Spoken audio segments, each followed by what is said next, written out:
जातस्य ही ध्रुव मृत्यु। जात में जो जन्म होता है उसकी मृत्यु अनिवार्य है।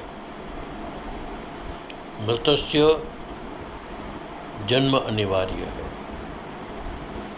ये लगभग निश्चित है। तस्माद् परिहार्यार्थे इसमें कोई किसी प्रकार का बदलाव नहीं हो सकता है, इसलिए इसको सहन करना यही आवश्यक है। जन्म और मृत्यु क्या है?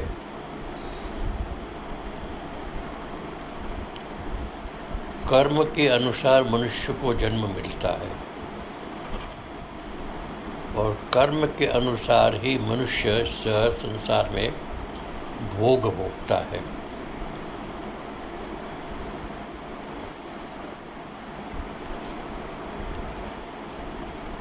कर्म की बड़ी प्रधानता है। कर्म बंधन का कारण भी होता है और कर्म मोक्ष का कारण भी होता है।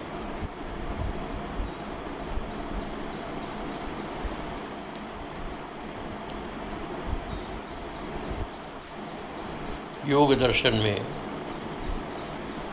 एक सूत्र है, सती कर्म विपाके जात्यायुर्भोगा।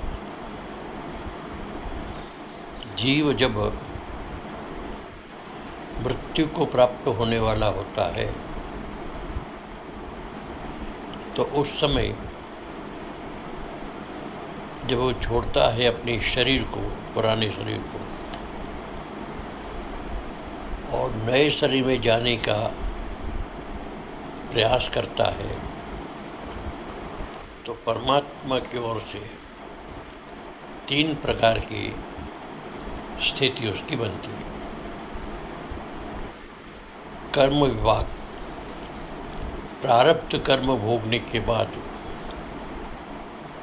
अन्य नए प्रारब्ध कर्म को भोगने के लिए जन्म लेता है, तो 3 चीज़ें उसकी निर्मित होती है, जाति, आयु और भोग। जाति का अर्थ होता है किस योनि में जीव को जाना है। आयु का अर्थ होता है जितना उसको जीना है, श्वास की दृष्टि से, आयु की दृष्टि से।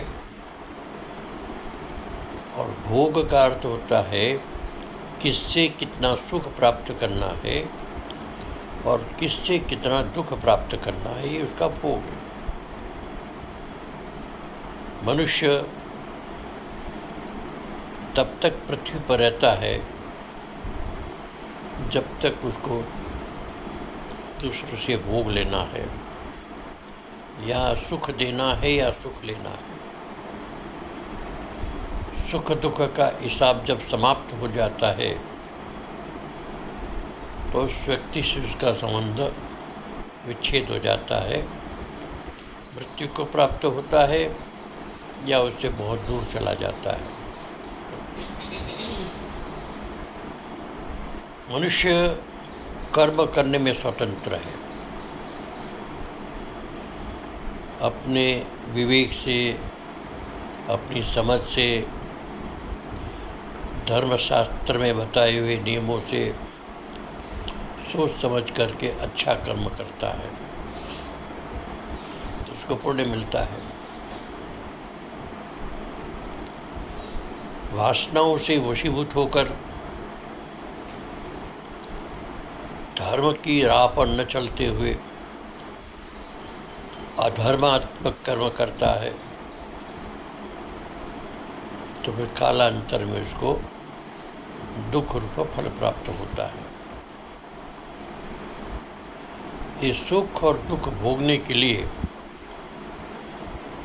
भगवान परब्रह्म परमात्मा उसको किस योनि में भेजते ये अपने नहीं कह सकते, लेकिन कर्म भोग के लिए उसको पृथ्वी पर आना ही है। दो प्रकार की बात है इसमें। एक तो मनुष्य से मृत्यु होने पर पशु पक्षी कीट पतंग की योनि में जीव जा सकता है। उस समय उसके जीवन में पाप कर्म अधिक होने के कारण पाप योनि भोगने के लिए पशु पक्षी कीट पतंग की योनि में जीव जाता है। इसी मनुष्य योनि में पुण्य कर्म करता है,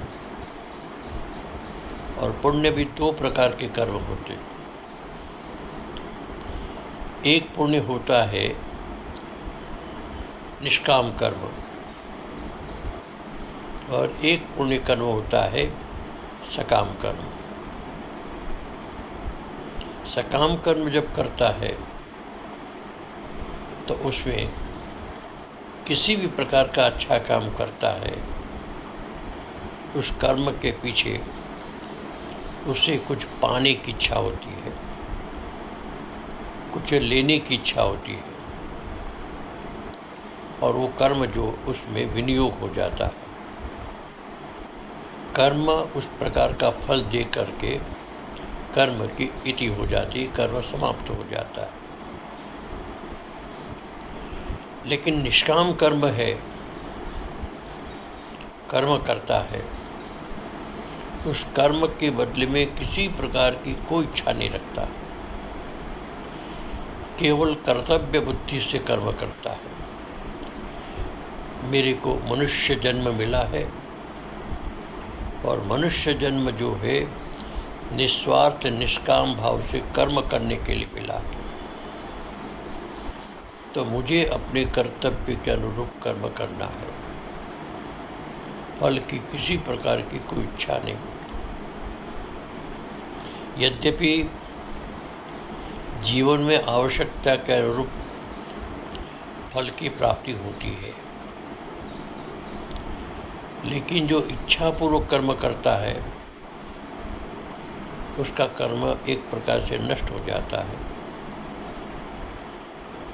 और निष्काम भाव से कर्म करता है उसको फल भी प्राप्त होता है, और उसका कर्म भी नष्ट नहीं होता है।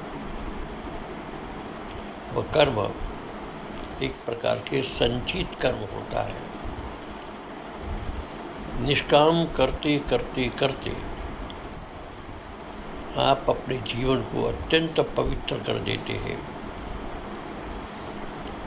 और पवित्र जीवन के अंदर पवित्र भावना उत्पन्न होती है, भगवान की भक्ति उत्पन्न होती है, और उस भक्ति के प्रभाव से कालांतर में आप जब मृत्यु को प्राप्त होते हैं तो भगवान आपको एक और अवसर देते हैं। भगवान की भक्ति करते करते परमात्मा की प्राप्ति करने के लिए आपने जो प्रयास किया है, वो प्रयास आगे फिर निर्बाध रूप से चलता रहे। इसीलिए भगवान जो है मनुष्य के जीवन में श्रेष्ठ योनि में जन्म लेता है। गीता में बताया है, शुचीनाम श्रीमताम गेहे योग भ्रष्टो विजायते अथवा योगिनामेव कुले भवति धीमताम्। इस प्रकार से पिछले जन्म में जहाँ से उससे साधना छोड़ी है, अगले जन्म में वहाँ से फिर वो साधना प्रारंभ करता है। इस प्रकार से साधना करते करते फिर उसकी प्रारब्ध के वशीभूत मृत्यु होती है, और ठीक दिशा पर चलता है, ठीक मार्ग पर चलता है, तो भगवान उसको एक और मौका देते हैं कि साधना में कोई बाधा न हो और निरंतर उसकी साधना चलती रहे। जो व्यक्ति परमात्मा की प्राप्ति के लिए जब जब भगवान उसको मनुष्य जीवन देता है, तब तक उसी मार्ग पर चलता है और उसे आगे बढ़ने का प्रयास करता है, तो भगवान फिर उसको जन्म दर जन्म इस साधना के लिए उसको देता है। और जब जन्म लेता है तो अपने संस्कारों से विकसित होकर जन्म लेता है और संस्कारों के बल पर फिर अपने जीवन के नए जीवन के कार्य को प्रारंभ करता है। इस प्रकार से निरंतर कर्म करते हुए, निरंतर जन्म मृत्यु के चक्कर में पड़ते हुए, श्रेष्ठ जन्म को प्राप्त करते हुए वो आगे से आगे बढ़ता है, तब तक कि जब तक उसको मोक्ष प्राप्त नहीं होता है, तब तक इस प्रकार का क्रम का चलता रहता है। तो भगवान जो है उसे मुक्ति के लिए इस प्रकार की उसका जन्म देता है, क्योंकि उसमें रुचि है, उसकी साधना है, उसकी दिशा है। उस दिशा पर चलने के लिए भगवान उसको अवसर देता है। लेकिन जो व्यक्ति संसार के भोगों में ओतप्रोत रहते हैं, उनको भोग के अतिरिक्त और कुछ सुहाता नहीं है। भगवान ने अच्छा मौका दिया मनुष्य का जीवन, लेकिन कुछ संस्कार और कुछ संग, इन दोनों को लेकर के वह इस संसार में केवल कर्म करता है। भोग के लिए भोग मिलता है, भोग के संस्कार बनते हैं, उस संस्कार से प्रेरित होकर फिर कर्म करता है, फिर भोग मिलता है। इस प्रकार से कर्म चलता रहता है। और जब मृत्यु होती है तो कर्म के आधार पर उसको योनि मिलती है, उसको हम भोग योनि कहते हैं। भोग योनि दो प्रकार की होती है, एक सुख भोग योनि होती है और एक दुख भोग योनि होती है। जो व्यक्ति सुख की इच्छा से कर्म करता है और सुख अत्यधिक कर्म करता है, तो कालांतर में सुख भोगने के लिए सुख योनि, सुख भोग योनि, स्वर्ग आदि देवताओं की योनि प्राप्त होती है।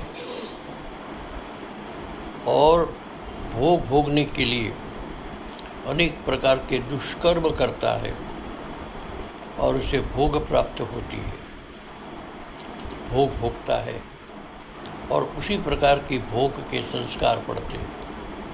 उस संस्कारों से प्रेरित होकर के फिर कर्म करता है, और कर्म जो होते हैं वो शास्त्र सम्मत नहीं होते। भोग के निमित्त कर्म करता है, धर्म का ज्ञान नहीं होता है। ऐसी परिस्थिति में कर्म तो करता है, लेकिन भोग के लिए और अनुचित कर्म होता है। ऐसे कर्मों के माध्यम से जब उसकी मृत्यु होती है तो उसको भोग योनि प्राप्त होती है। उस भोग योनि को दुख भोग योनि कहते हैं। इस दुख भोग योनि में वह केवल दुख भोगता है, जैसे कीट पतंग, सरीसृप, पशु पक्षी इत्यादि योनि में जाते हैं। वहाँ केवल और केवल भोग भोगता है। और ऐसी स्थिति में वह केवल और केवल भोग भोग करके, दुख भोग भोग करके अपने जीवन को समाप्त करता है। दुख इस रूप में होता है, देवताओं की आयु बड़ी लंबी होती है और पशु पक्षी कीट पतंग की आयु बहुत स्वल्प होती है। वैसे मान्य है कि जन्म के समय अनेक प्रकार के दुख होते हैं। जन्म के बाद जब संसार में व्यक्ति रहता है तो वहाँ पर भी उसको दुख की मात्रा अधिक मिलती है, और फिर मृत्यु होता है तो मृत्यु में भी दुख प्राप्त होता है। किसी का जन्म 10 मिनट का होता है, किसी का 20 मिनट का होता है, किसी का 1 दिन का होता है, किसी का 2 दिन का होता है। तो इस प्रकार बार बार जन्म लेता है, बार बार मृत्यु को प्राप्त होता है। और जन्म और मृत्यु दोनों दुखदायी होता है, इसलिए से दुख भोग योनि कहते हैं। लेकिन जब पुण्यात्मा पुण्य प्राप्त करके, सुख की इच्छा से पुण्य प्राप्त करके स्वर्ग में जाता है, देव योनि प्राप्त होता है, तो देवताओं की आयु बड़ी लंबी होती है। उसको इतनी जल्दी जन्म लेने की आवश्यकता नहीं होती। लंबे समय तक योनि को प्राप्त करके अपना सुख भोगता है, बहुत लंबे समय तक। और सुख भोगने के बाद सुख कर्म समाप्त हो जाते, पुण्य कर्म जब समाप्त हो जाते, तो फिर इस संसार में आकर के फिर नए सिर से कर्म करता है। क्षीणे पुण्य मर्त्यलोकम विशंति, जब फिर पुण्य क्षीण हो जाता है तो फिर मृत्युलोक में आकर के वो फिर कर्म करता है। बस यहाँ पर आकर के उसकी सोचना है कि मैंने सुख भोग के लिए अच्छे कर्म किए और सुख भोग के लिए बुरे कर्म किए, इसके परिणाम स्वरूप मुझे दो योनियाँ प्राप्त होती रही, एक सुख भोग योनि देवताओं की, एक दुख भोग योनि पशु पक्षी कीट पतंग। तो वहाँ दोनों जगह पर दुख ही है। वर्तमान में दुख, जन्म के बाद दुख। तो इस प्रकार से दुख योनि की निवृत्ति के लिए जब गुरु का आशीर्वाद प्राप्त होता है, परमात्मा का अनुग्रह होता है, शास्त्रों की कृपा होती है, तो उसको समझ में आता है कि सुख के लिए नहीं जीना है, परम आत्मकल्याण मोक्ष के लिए जीना है और उसी के लिए सारा प्रयत्न करना है। तब उनको समझ में आती है कि इस कर्म को करने के लिए केवल और केवल निष्काम कर्म ही इसका एकमात्र साधन है।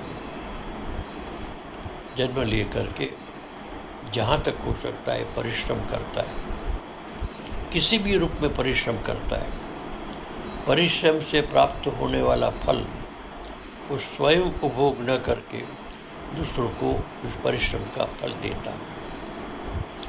चाहे वो परिश्रम का फल धन हो या कोई साधन हो, दूसरों के लिए काम में लाता है, दूसरों को वितरित कर देता है और उससे किसी प्रकार की अपेक्षा नहीं करता है, तो उसको निष्काम कर्म कहते हैं।